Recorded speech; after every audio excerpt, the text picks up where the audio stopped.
सोचा कभी आपने कि हम भारतीयों को 100 में से 99 बेईमान क्यों कहा जाता है?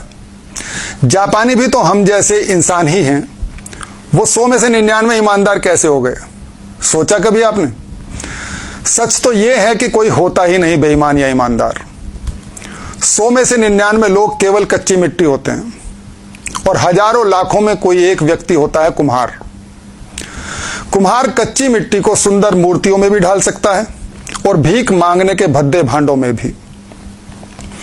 आजादी के बाद हम भारतीय और पाकिस्तानी दोनों ही ऐसे दो अयोग्य कुम्हारों के हाथों में पड़ गए जिन्होंने अपनी अय्याशियों के लिए लाखों का कत्लेआम तक कराने में भी कोई संकोच नहीं किया था।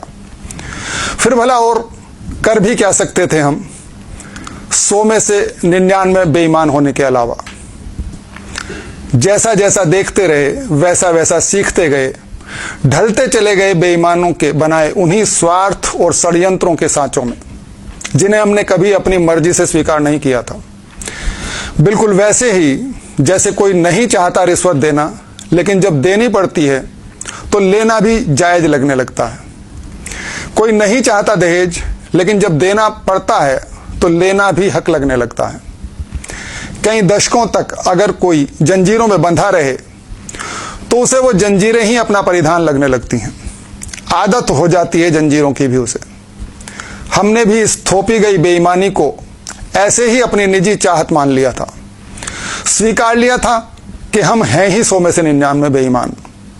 लेकिन सच तो ये है कि जैसे जापानी कुम्हार ने सभी जापानियों को ईमानदारी के सांचे में ढाल दिया, वैसे ही हमारा कुम्हार भी अगर कोई सरदार पटेल या नेताजी सुभाष चंद्र बोस जैसा लीडर बन पाता तो हम भी आज फक्र से कह रहे होते कि भारतीय 100% ईमानदार होते हैं। आज जो कुम्हार हमारे बीच उम्मीद की एक किरण बनकर आया है, डर है कि उसे कहीं हम गंवा न दें। राष्ट्रगान पर खड़ा होना सिखाने से शुरू किया था उसने, स्वच्छता सिखाने लगा है वो अब हमें। टैक्स देने और काला बाजारी रोकने को विवश कर दिया है आज उसने सबको। शुरू शुरू में दिक्कत जरूर होगी, लेकिन धैर्य मत खोना। एक बार अपने बच्चों के विषय में जरूर सोच लेना, क्या उन्हें भी एक बेईमान भारत में अकेला जूझने को छोड़कर चले जाना चाहते हैं?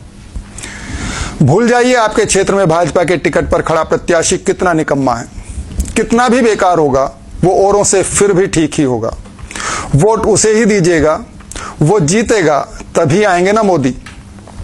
ध्यान रहे, सिस्टम पर काबिज होकर ही सिस्टम को बदला जा सकता है। बाहर बैठकर तो सिर्फ तमाशा ही देखा जा सकता है।